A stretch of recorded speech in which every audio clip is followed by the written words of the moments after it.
The sun was still a pale rumor on the horizon of November 10, 2025, when the Panamanian offshore patrol vessel Isla Coiba cut her engines 72 nautical miles southwest of Contadora in the Pearl Islands archipelago. Her target, a 38-year-old Bolivian-flagged tug, Don Miguel II, wallowing low in the water with a 2.4-meter draft that no honest cargo of bananas could explain. At 6:17 local, the boarding team, 6 Panamanian Marines in grey pixelated camouflage and 1 embedded U.S. Coast Guard LEDET petty officer wearing a GoPro for JIATF South, hooked on and climbed the Jacob's ladder. 98 seconds later the radio crackled the code word, jackpot. They found hell stacked in the fish hold, 579 bales, 11,562 bricks, 13,508.52 kilograms of 91.3% pure Colombian cocaine, lot numbers stenciled in blue ink traceable to the Laboratorio Central del Clan del Golfo in Turbo, Antioquia. Hidden beneath a false deck plated over with fresh weld beads were 42 Garmin in-reach trackers, 3 Thuraya sat phones running encrypted signal forks, and a laminated ledger that read like a Narco Excel sheet, Carga 11 to 11, Destino Manzanillo, Pago 18% adelantado via USDT, street value in Miami, $337 million. Replacement cost to the cartel, $24.3 million. Gross margin, 1,286%. 10 crewmen knelt on the steel deck in zip ties, 4 Venezuelans fleeing Maduro's economy, 3 Ecuadorians who had crewed Albanian-flagged tuna boats until Guayaquil became a war zone, 2 Sandinista-era Nicaraguan merchant mariners, and 1 52-year-old Colombian captain who had survived the 2007 Gatun seizure only to be released in 2019 under Colombia's JEP transitional justice leniency. None carried weapons heavier than a rusted machete. They knew the new rules: shoot at a drone and the mothership never comes back for you. In Panama City that afternoon, anti-drug prosecutor Julio Villarreal held the press conference on the dock beside the bales arranged like a white brick Parthenon. Un golpe histórico, he declared, a historic blow, and the phrase ricocheted across hemispheres. By nightfall it was trending on X, complete with drone footage of the Isla Coiba towing her prize through a Technicolor sunset. CNN en Español looped the clip 47 times in 24 hours. Yet within 48 hours the same satellite constellation that had spotted Don Miguel II detected 3 identical tugs, Dona Rosa, San Judas, Virgin del Carmen, exiting the Naya River estuary under cover of a squall line. By the time Panamanian OPVs redeployed, 2 had already transloaded to Ecuadorian fishing signers 180 miles offshore and vanished into the Galapagos EEZ. The third simply never appeared again. Its ash beacon was cloned and looped in circles off Costa Rica while the real hull sprinted north at 9.2 knots. Cost of cloning 1 ash transponder on the dark web, $400. Cost of losing 13.5 tons, actuarially irrelevant. This is the rhythm of 2025.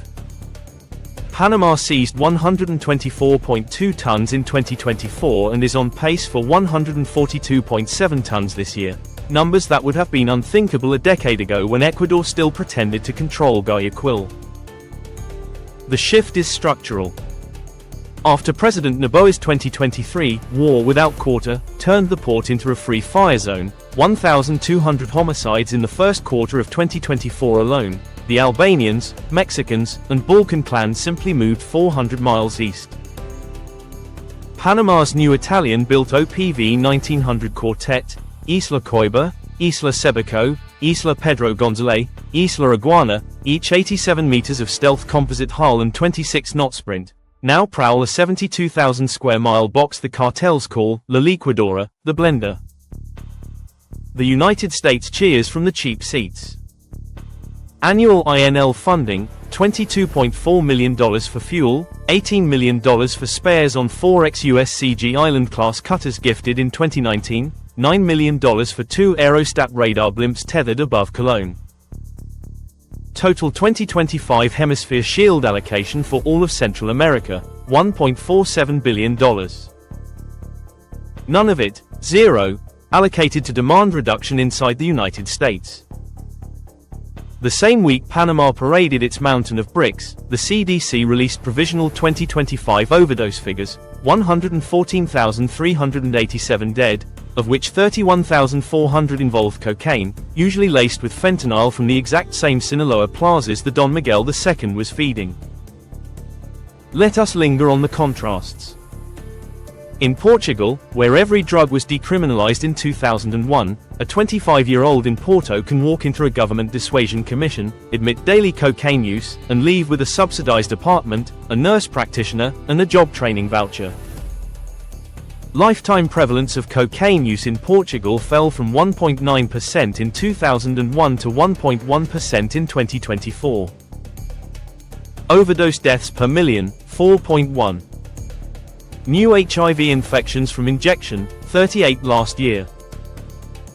In the United States, that same 25-year-old in Portsmouth, Ohio, caught with 3.2 grams faces a mandatory minimum of 18 months in state prison, a lifetime ban on federal student aid, and eviction from public housing. Overdose deaths per million, 342. New HIV infections from injection, 8,700. Cost to incarcerate him for 1 year in Ohio, $39,137. Cost of medication-assisted treatment plus housing first for the same year, $11,200.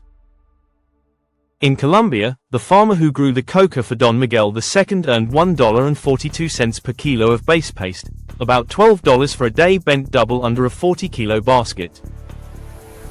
In 2025, Colombia's aerial eradication program, rebooted under Petro's Total Peace, with U.S. Black Hawks, sprayed 112,000 hectares, killed 2,800 hectares of food crops, displaced 14,000 campesinos, and reduced national coca cultivation by 0.7%. The Clan del Golfo responded by planting 3,100 hectares in new micro-jungles along the Venezuela border, paying recruits in cryptocurrency. In Mexico, the port of Manzanillo received 14.2 million TEU containers last year. Customs physically inspected 1.8%. A single 40-foot reefer can hide 800 kilos behind frozen shrimp.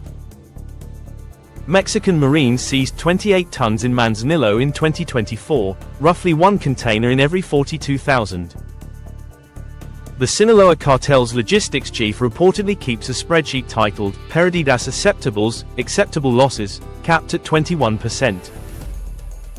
In the Eastern Pacific, U.S. Navy P-8 Poseidons flew 1,840 counter-narcotics hours in 2025, burning $28.4 million in JP-5 to detect 312 go-fast boats and 47 tugboat motherships.